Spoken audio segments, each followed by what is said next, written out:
vous avez Haïti 2010,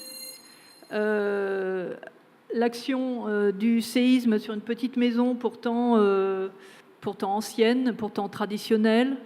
On voit que finalement le bois avait bien résisté, que le soubassement en maçonnerie s'était effrité. Mais malgré tout, la tendance, c'est l'avantage est au bois, de se dire au moins le bois, c'est plus souple, ça me tombera moins sur la tête, je risque moins de mourir. Bon. Mais la vérité, je vais vous dire la vraie vérité, là, à cette séance, vous le saurez. La vraie vérité, c'est qu'il faut savoir simplement bien construire. Il n'y a pas de matériau miracle, il n'y a pas de matériau qui convient mieux à une sollicitation ou à une autre. Il faut surtout savoir utiliser chacun des matériaux. Vous pouvez construire en bois, en béton, en paille, ça se fait, hein, les maisons en paille. Vous pouvez construire en acier. Il faut savoir bien employer chacun de ces matériaux pour être suffisamment résistant. Pour nous, les deux agressions les principales, ce sont le cyclone et le séisme. Donc on a des soulèvements, évidemment, parce que les maisons ont tendance à être emportées. Donc finalement, c'est le poids qu'elles ont, la manière dont elles s'accrochent au sol, qui va faire qu'elles ne vont pas être emportées aussi. Donc on a des maisons plus ou moins lourdes. Évidemment, une maison en béton est beaucoup plus lourde qu'une maison en bois. Donc une maison en bois, en général, il faut faire très attention aux fondations, qui vont finalement souvent avoir plus un rôle de lest qu'un rôle simplement d'aide à la porter simplement, à porter simplement la maison. Donc, le secret de la réussite, c'est bien construire et bien entretenir sa maison. Les maisons en bois ou en béton sont à même de résister aux deux agressions, je le disais. Alors, je vais passer en revue un petit peu un certain nombre de constantes de construction. Et puis, on va voir un petit peu comment ça se traite en bois ou en béton. Bon, ça c'est un petit peu hors sujet sur le sol, mais Eric en a parlé. Il est très important de savoir où vous posez votre maison, sur quel terrain, sur quel sol.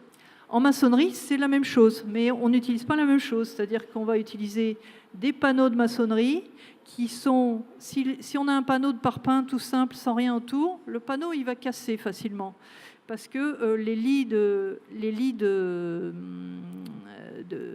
mortier vont lâcher, vont glisser et ça ne servira à rien. En fait, pour une maison en béton en maçonnerie, en maçonnerie, puisque c'est plutôt ce qu'on utilise pour les maisons, contrairement à des bâtiments plus importants, on va entourer le panneau de parpaing par ce qu'on appelle des chaînages et des raidisseurs, c'est-à-dire des potelets et des sortes de poutres en béton qui sont intrinsèquement liés à la maçonnerie. En revanche, il y a un savoir-faire pour les mettre au bon endroit. Donc là, tout est une question de bon sens également. Voilà, bon, là je vais vous montrer quelques horreurs, que ce soit en bois ou en béton. Alors là, l'erreur de base, c'est la liaison entre la maison en bois et son socle en béton. Ben, la maison, elle se déplace. Ça, c'était lors d'un tremblement de terre. Mais après, à gauche, si vous n'avez pas des cornières qui relient, par exemple, la charpente, c'est comme ça que la charpente s'envole également, si par exemple, c'est corrodé, etc. En bois, oui, ça c'est un grand classique, c'est qu'il y a des petites erreurs de chantier et on pose la semelle sur rien, sur à peu près rien. C'est-à-dire il y a un bout de vis qui est dans le vide, il y a l'autre vis l'autre tire-fond qui est un peu dans un béton un peu bizarre. Bon, grosso modo, ce poteau ne tiendra à peu près rien. Il tient vaguement ce qu'on lui met en tête, en poids dessus, et encore, parce qu'il en a l'habitude. Mais à la moindre sollicitation, ce poteau sera arraché, par exemple. Les faux plafonds, c'est aussi un truc intéressant, parce que quand on les secoue, ils se baladent. Si vous ne les avez pas un peu contreventés, ils vont faire comme la mer, ils vont se plier en vagues, et puis après, ils tombent. Bon, voilà, en conclusion, comment savoir ? Il y a plusieurs manières. Il y a premièrement se renseigner. N'oubliez pas qu'Internet est une mine d'informations. Malgré tout, il y a beaucoup, beaucoup d'éléments qui vous permettent de vous renseigner. Si vous faites votre maison coup de main, c'est pas affreux de faire une maison coup de main, moi je considère. C'est même quand même la coutume de pas mal de gens. Et surtout, globalement, faites appel à votre bon sens. Voilà. Donc bien construite et bien entretenue, voilà, c'est le secret.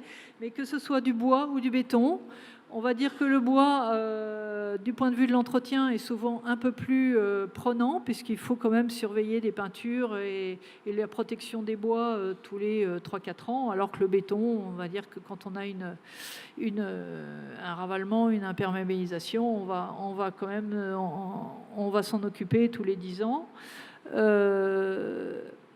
Donc voilà, il faut savoir assumer, si vous avez une maison bois, un entretien peut-être un petit peu plus régulier, pas forcément plus dur, parce que vous pouvez plus facilement le faire vous-même, mais il ne faut pas faire l'impasse là-dessus. Donc l'entretien aussi, je ne saurais que insister là-dessus. Voilà, écoutez, je vous remercie de votre attention.